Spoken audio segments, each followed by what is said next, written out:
para pensar, se hoje alguém entrasse na internet, tivesse o poder de entrar na internet e reescrever toda a história da humanidade do jeito que ele quiser, tá? O chat GPT aí, vai. É que é um assunto que a gente tem que falar. Se você quiser reescrever lá, o Hitler ganhou a Segunda Guerra Mundial, né?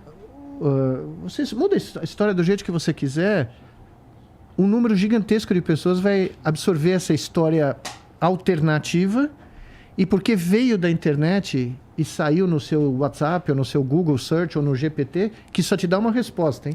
Vamos para os outros sistemas te dão um monte de alternativas, como o Google. O ChatGPT te dá uma resposta. A verdade foi reduzida agora a uma Ou seja, linha. A desinformação... Depois a gente vai falar disso, porque tem que falar disso, porque a história de desinformação vai explodir. Mas é isso que eu estou falando para o Oscar.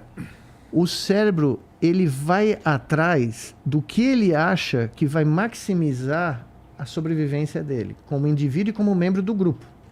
Se o grupo começar todo a dizer, não, nós temos que ir para a festa porque a festa é mais importante do que chegar aos 80 anos, o cara vai entrar na... Aquilo ficou mais importante para a cabeça dele. Agora, imagina uma criança que nem aprendeu a falar. É isso, cara, é muito assustador. Né? Você entrega um troço para essa criança, daqui a 5 anos, essa criança não vai querer ler um livro ou vai querer aprender um vocabulário, ela vai querer estar no barato lá. E o que você falou foi documentado.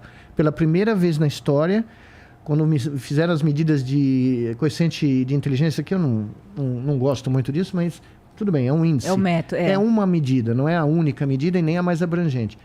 Pela primeira vez desde os anos 50, nos últimos anos, o IQ dos alunos de ensino médio americano caiu. Pela primeira vez. E vocês conhecem esse cara, o Marshall McLuhan, né? Que é o teórico de mídia, o canadense, o doido, a Vila Global, né? Que a Hillary Clinton adotou na campanha dela. Aldeia Global. A Hillary Clinton começou falando, vamos fazer a nossa aldeia global, e o Trump ganhou a eleição, né? Quer dizer, não ajudou. Ninguém quer a aldeia global, né? Então, mas é muito curioso, porque ele é programável. E tem gente que já entendeu como é que se programa o sistema, tá? Desde os faraós do Egito. Sim, assim, dá pra perceber, especialmente... Bom, a maior parte do tempo que a gente passa na internet, em redes sociais, é utilizando os serviços das Big Techs, YouTube, Facebook, etc. Twitter, pra caralho. E fica muito claro, à medida que essas redes sociais vão evoluindo, que eles entenderam isso que você tá falando. Pô, eles entenderam de maneira brilhante. Assim, você... Existem aplicativos que você não consegue se livrar de um determinado tipo de coisa que em algum momento você alimentou o algoritmo dizendo que você gostava, né? Então vamos lá, você entra... Sem querer, né? Às vezes sem querer. Você entra no TikTok... O meu TikTok fica me mostrando agora... Aquelas paradas, por exemplo, o cara tem um cravo gigante e alguém espremendo o cravo. Jesus. Nossa, aí agora tem um monte disso, cara. Eu fiquei vendo. E tem uma outra que é Vida Selvagem, também mostra pra cacete. Que é, sei lá, tem um javali na beira da água, vem um jacaré e pega ele.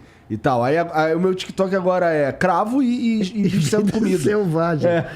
Uau! É muito louco. Mas isso, assim, cara. eu não lembro do momento louco. Que eu fiz outra coisa que não foi apenas assistir esses vídeos até o final, sabe? Eu não reagi, eu não dei like nem nada. É só que ele entendeu um padrão ali e foi embora. E isso tá se tornando cada vez mais forte. Isso também reflete na maneira como a gente se relaciona, porque a gente... Por exemplo, no Twitter. No Twitter é muito fácil você encontrar pessoas que estão... É aquilo que você tava falando no começo. O cara, ele tá de um lado... E todo mundo que repete o que ele tá falando ali é uma pessoa do bem, é uma pessoa... Porque todo mundo pensa igual aqui, não sei o quê. Mover um pouquinho pra cá, já somos inimigos, não sei o quê, já tá todo mundo... E essa maneira como as coisas, como os conteúdos são entregues... Condiciona as pessoas. Condiciona as pessoas. Mas isso é a tribalização que eu tava falando, né? E mais do que isso, ela coíbe o pensamento crítico. Exatamente. Tá? Seja em futebol, em política, em cultura, em música. Por exemplo, você pode ter uma visão política do mundo e você pode ter votado em alguém, como eu fiz, por exemplo, e você não pode concordar com 100% do que é falado. Exato. Não tem problema nenhum. Exatamente. Né? Porque se você quer construir uma sociedade verdadeiramente democrática, as pessoas precisam pensar. E elas têm que ter um pensamento crítico. Escuta o Miguel Nicoleles, hein? Porque quando eu falo, vocês cagam. Quem tá falando agora é ele, tá? Eu não tenho maldade nenhuma nisso. É porque eu falo isso toda hora. Mas então, ninguém... veja, é o que a gente fazia antigamente, que sumiu até no futebol. O Oscar pode ser testemunha. Eu fui em jogos no Pacaembu, onde a torcida inteira do Palmeiras aplaudiu de pé um gol do Pelé contra o Palmeiras. Mas não tinha como, né, Miguel? Mas não era só isso. Outro dia o Rivelino, nosso amigo, lembra? Nosso amigo, grande amigo em comum, que o Oscar me apresentou anos atrás. Um dia o Rivelino estava contando que eles perdiam do Santos o tempo inteiro, né? O tempo inteiro. Aí o Zé Maria chegou pro Rivelino e falou, vamos fazer o seguinte, jogo de hoje, a gente entra, todo mundo antes, fica no meio do campo com o braço cruzado e cara feia, esperando o Santos. Aí o Rivelino falou, boa ideia. Entraram todo mundo, né, do Corinthians, perdiam há 8 anos seguidos, né, do Santos. Ficaram no meio, começou a cair uma garoa. Aí à noite, né? À noite no Pacaembu. Aquele refletor iluminando. Era sensacional. Eu fui assistir Santos e Corinthians no Pacaembu porque era de graça. Porque ele lembrou disso também, que adiaram um jogo uma vez do Santos por causa de um toró. E no dia seguinte era de graça. Eu fui andando de Moema com meu primo até o Pacaembu porque eu ia ver o Rivelino e o Pelé de graça, né? Pois bem, tava lá o time do Corinthians, todo, né, cara feia e tal. Começa a entrar o time do Santos. Pelé, Coutinho, Mengalvio. O Rivelino vira pro Zé Maria. Acho que não vai funcionar. Entendeu? Você tinha esse barato que, né, você podia sentar do lado de um corintiano e assistir o derby sem problema nenhum. Né? Hoje você tem medo de usar a camisa no dia do jogo para ir no supermercado, porque você não sabe. Terrível. Né, se você vai... Então, essa polarização e essa tribalização, ela é reversível. Ela não é como se diz, um determinismo divino que nunca vai voltar para trás, entendeu? O problema é que nós criamos os mecanismos que potencializam essa tribalização. A queixa que eu tenho, às vezes, Igor, eu queria compartilhar isso com o Miguel, é que o comportamento, de uma certa maneira, acaba influenciando muito o comportamento social. Então, quando você coloca a torcida única, no fato, você está fomentando um pouco essa radicalização. Quando você coloca uma torcida mista, que as pessoas têm que ir, há uma obrigação da convivência. Tem o risco, tem que ter polícia, tem que cuidar, tem que... Mas é aí que é o ponto. Porque se você passa durante um tempo convivendo com essa relação de que as torcidas, o antagonismo está junto lá para ver, que as torcidas de um time e de outro time, elas estão juntas vendo, aquilo vai se transformando como normal. Briga vai ter, tem com torcida única. Tem dentro da própria torcida, do mesmo time. E não tem futebol, tem briga também. O futebol, às vezes, só serve de... É só uma desculpa para se ter a briga. Então, o costume, o jeito que a gente vive, que a gente determina, acaba moldando muito também. Então, mas veja, tinha torcida única no Coliseu? É a mesma coisa. O que nós fazemos hoje no futebol não é nada diferente do que os romanos faziam há 2000 anos atrás para entreter a população. Porque um jogo de futebol é nada mais do que a tentativa de uma violência controlada. É uma expressão do nosso cérebro primitivo, né? Porque eu já vi juiz do Tribunal de Justiça, que era amigo do meu pai no campo de futebol, o cara chega de gravata, começa o jogo... Vira bicho. Não consigo reconhecer o cara que está do meu lado, entendeu? Ou mesmo cientista que eu trouxe dos Estados Unidos para assistir um jogo do Palmeiras... O cara hoje me manda, até hoje me manda um WhatsApp com a camisa do Palmeiras, que ele assistiu o jogo aqui, porque transforma o indivíduo. Então é uma guerra controlada, é uma forma de expressão... É outro mistério também. É outro grande... Não, eu tenho muito interesse em estudar isso porque eu tenho uma teoria de como se forma essa brainnet, que eu chamo, né? Essa rede de cérebros que se sincronizam. A torcida de futebol é o exemplo perfeito para isso. Começa a cantar... Aliás, tem um grande neurocientista dos anos 60 que falava, não é à toa que as nações têm bandeira, têm hino, né? Porque são formas de você galvanizar as pessoas para ir para a guerra, né? Porque, para pensar, você é um soldado na trincheira da Primeira Guerra Mundial, tem 100 mil caras do seu lado, os alemães estão com a metralhadora lá, só o cara toca uma corneta aqui, a primeira fila vai e morre todo mundo. Eu fiquei pensando comigo, bom, a segunda fila não vai subir. Nada, o cara estudou, tocava a corneta, 98% da segunda fila ia, mesmo sabendo que eles iam todos ser mortos.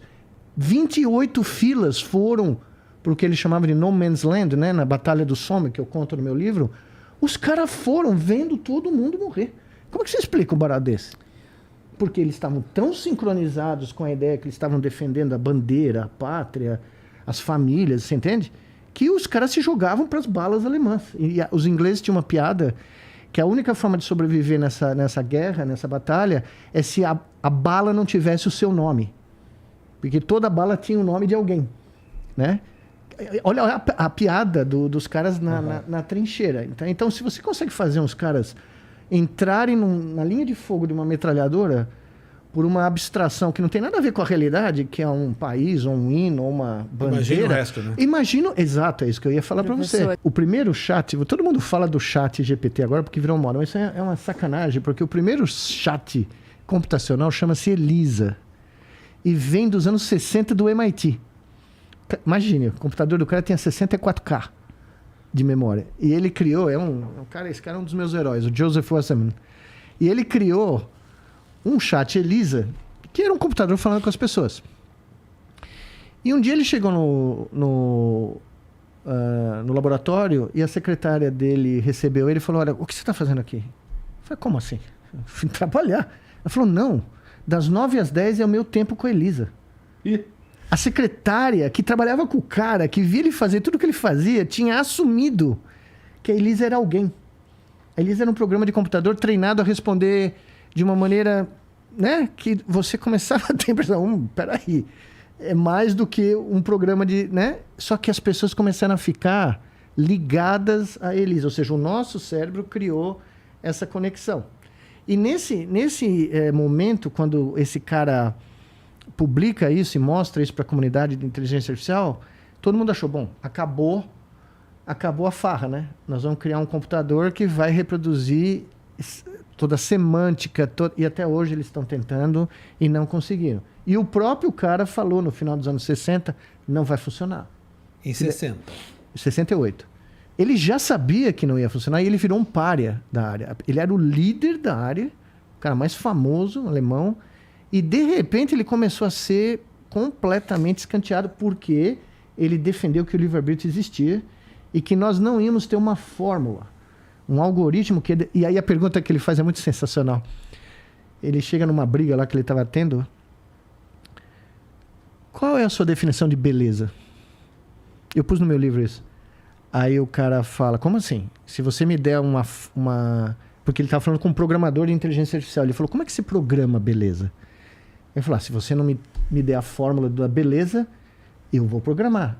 Aí o cara fala, mas e se eu não te der a fórmula? Aí o cara fala, então beleza não existe. Se você não tem uma fórmula, a beleza não existe. Aí ele fala, quer dizer que a sua mulher não, e a sua filha e a sua mãe não são belas? Aí o cara fala, claro que são maravilhosas. E qual é o algoritmo que você usa para definir que elas são belas? E o cara engasgou, né? E aí ele mostrou que tem certas coisas que são não computáveis. Genial.